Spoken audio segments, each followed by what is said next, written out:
Picture a country road in Tuscany. White dust, olive trees, silence. And then, without warning, a crash. The world champion slides off the road at 60 kilometers per hour. His jersey is torn open. His left side is already bleeding. There are still 50 kilometers to the finish line. For about 4 seconds, Tadej Pogačar lies completely still. And then he gets back up. He swaps bikes. He chases. He catches the race leader. And then he attacks. Again. Alone. He wins Strade Bianche 2025 by 1 minute and 24 seconds. Afterwards, someone asked how he feels. And he says this: not the best way to win a race, but a win is a win. Now, while that sentence sinks in, I need to tell you about a number. One single number that either explains everything you just heard or raises questions nobody in this sport is fully comfortable answering. That number is 90.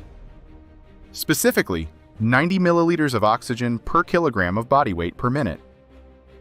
By the end of this video, you will understand exactly why that number matters, why it sits at the absolute edge of what the human body can produce, and why the most respected cardiologist in cycling history once looked at an athlete's test results and thought he was reading a death certificate. Stay with me. Komenda, a town of 5,000 people in the foothills of the Slovenian Alps. No performance lab, no talent program, just cold roads, steep hills, and a kid who loved riding for hours, not because a coach told him to, but because that is what people do there. Tadej Pogačar was born there on the 21st of September, 1998. By 2018, still riding for a tiny amateur team, he was beating future World Tour professionals at the Junior Tour de France, taking the yellow jersey at Maribel and defending it through the Alps. Most people in cycling had no idea who he was.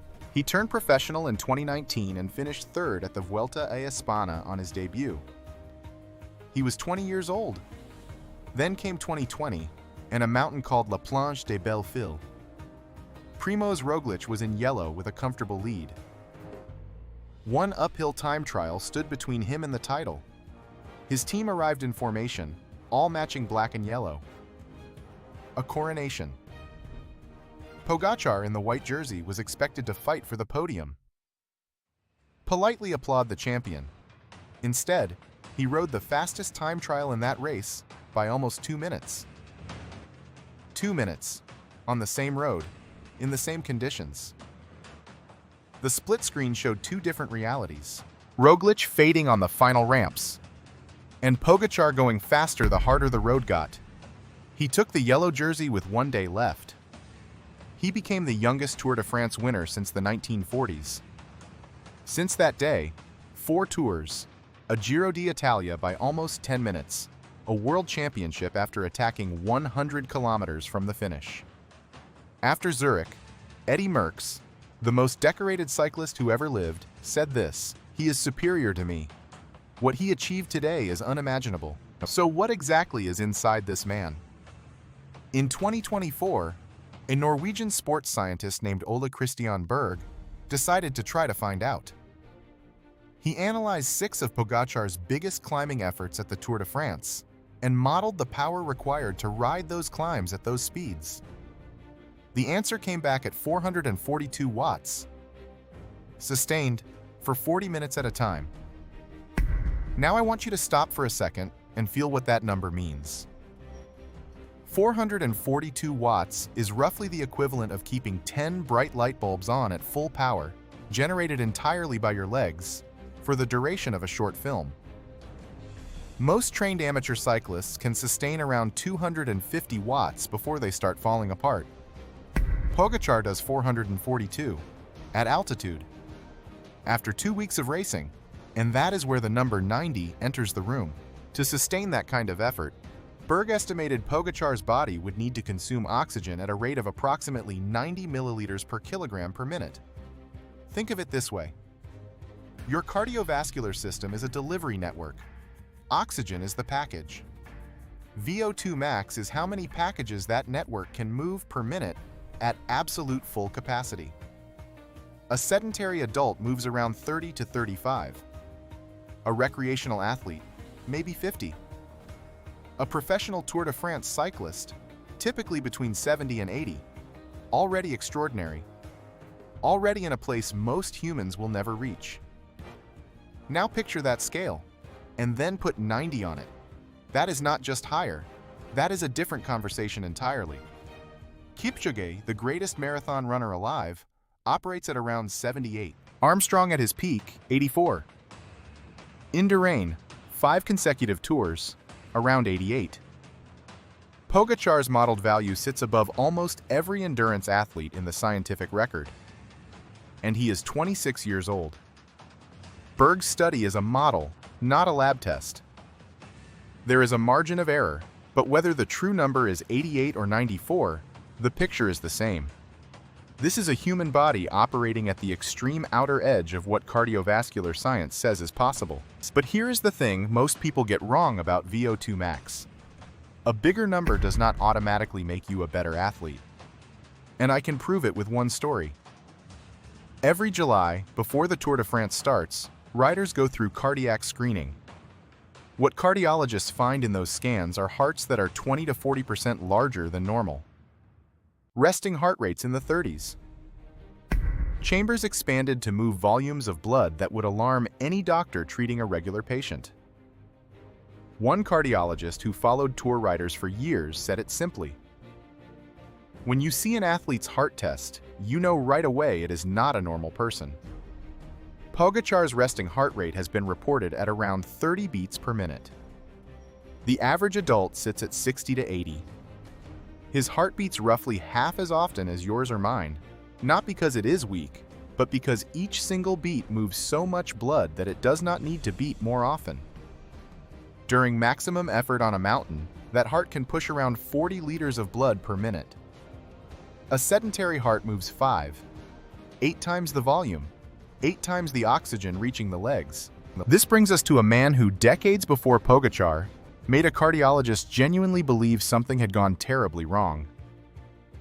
His name was Miguel Induráin.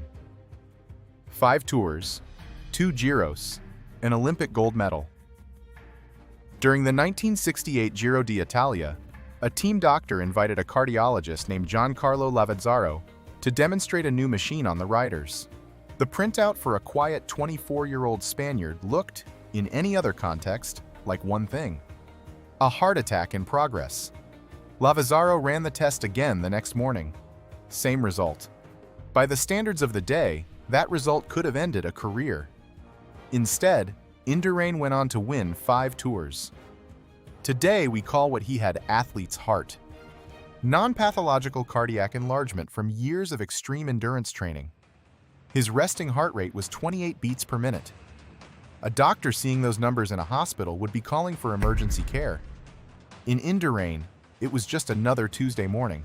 Now, the story I promised you, the one that proves the engine is not everything.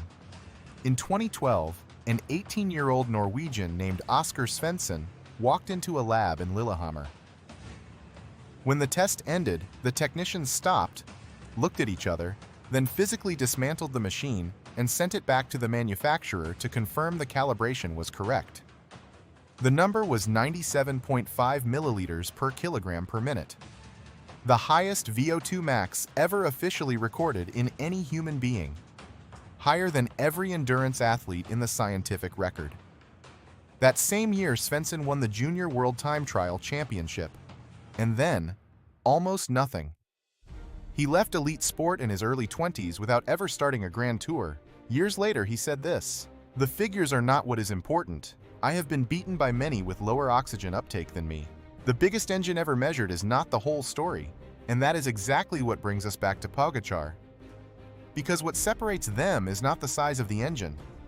It is what lives around the engine. To understand that, I need to take you to a reindeer-herding village in Finnish Lapland. In the 1960s, there was a quiet man named Eero Mäntyranta, 7 Olympic medals in cross-country skiing. At the 1964 Winter Olympics, he won the 15-kilometer race by 40 seconds. In cross-country skiing, that is not a margin, that is a different race entirely. For decades, the question was simply, how? Long after his career ended, scientists came to his village and ran genetic tests on his family. Mantaranta carried a mutation in the gene that controls red blood cell production. That mutation left his red blood cell count permanently elevated, giving him an estimated 25 to 50% higher oxygen carrying capacity than a normal human. As if his body had been running a continuous dose of EPO from the day he was born. When scientists told his family what they carried, they reacted with a mix of pride and discomfort. The advantage was real, measurable, and entirely unearned. A lottery ticket written into their DNA centuries before any of them were born. And this connects directly to the most revealing scientific study in this entire story. The Heritage Family Study put hundreds of families through the exact same 20-week training program. Same bikes, same intervals, same supervision. When it was over, some people had improved their aerobic capacity by nearly nothing. Others improved by over 40%. And roughly 47% of that variation was explained by genetics alone. Pogačar was almost certainly born a high responder, someone for whom every training hour buys dramatically more cardiovascular adaptation than it does for most people. Every long ride in the Slovenian hills was unlocking a ceiling that most humans will never reach. He just rode because he loved it, and his body responded in a way that maybe one in several 100,000 ever does. Someone who works closely with him described it like this: no ego whatsoever. He will say, "This is just cycling. I have a great life. I get to go out on my bike. This is just cycling." From the man who attacked 80 kilometers from home in Tuscany and won by nearly 3 minutes. Now I need to stop here, because there is something in the room that responsible sports science cannot ignore. Take everything you just heard. A modeled VO2 max in the low 90s. Power numbers that sit above almost every athlete ever tested. A rider who seems to recover faster, attack harder, and suffer less than anyone around him. And now ask yourself the question that every cycling fan over the age of 30 is already asking. We have seen these numbers before, not exactly like this, but close enough. The 1990s, the 2000s, an era when certain riders also seemed to operate on a different physiological planet. And we later found out why. Synthetic EPO, blood transfusions, numbers inflated by chemistry, not genetics. So the question is fair, and it deserves a real answer, not a dismissal. Here is what the science actually says. Pogačar is tested constantly. On a rest day at the 2021 Tour, he said this: "Yesterday I had 3 controls in one day, 2 before the stage and 1 after." And beyond individual tests, the athlete biological passport monitors his blood markers continuously over years, tracking hemoglobin, red cell production, and related values across every race and every off-season. This system is specifically designed to catch patterns that a single test would miss. Not a snapshot.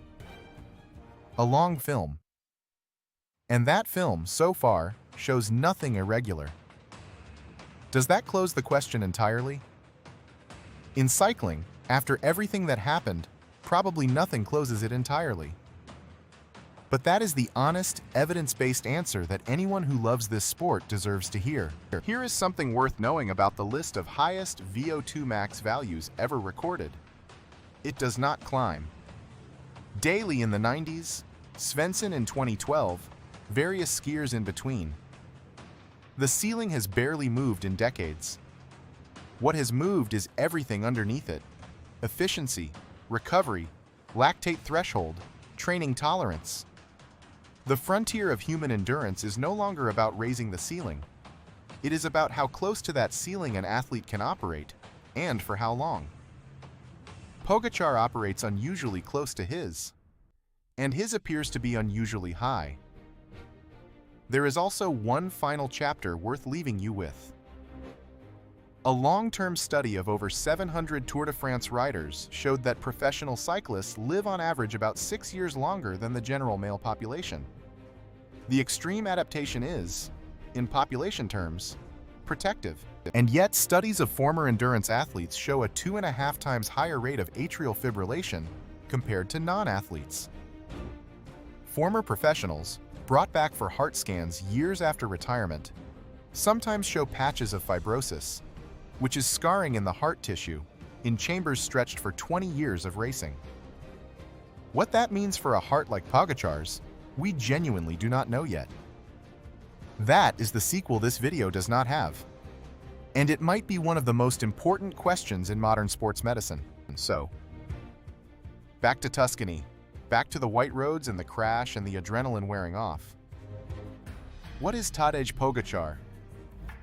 I think the honest answer is that he is what happens when a genetic lottery produces an extraordinary prize, and that prize shows up to work every single day without ever being told the game was rigged in his favor. He once said, "I am not a superhero, I am just a normal guy." And maybe that is the most extraordinary thing about him. Not the 90 milliliters per kilogram per minute, but the fact that from the Inzimmermier, riding away from an entire peloton on a dirt road in Tuscany, it apparently just feels like cycling. Is Pogacar a miracle of nature? Or simply the product of a science that Merckx never had? Leave your answer in the comments. I read every single one. And if this video made you think about the limits of the human body, you are going to want to watch this one next. We break down whether it is physiologically possible to run a marathon in under 2 hours, using the science behind what Kipchoge and Kiplimo are actually doing with their bodies, and where the real ceiling is. It will change the way you think about human performance entirely. I am Sebastian from the Injury Breakdown. See you in the next one.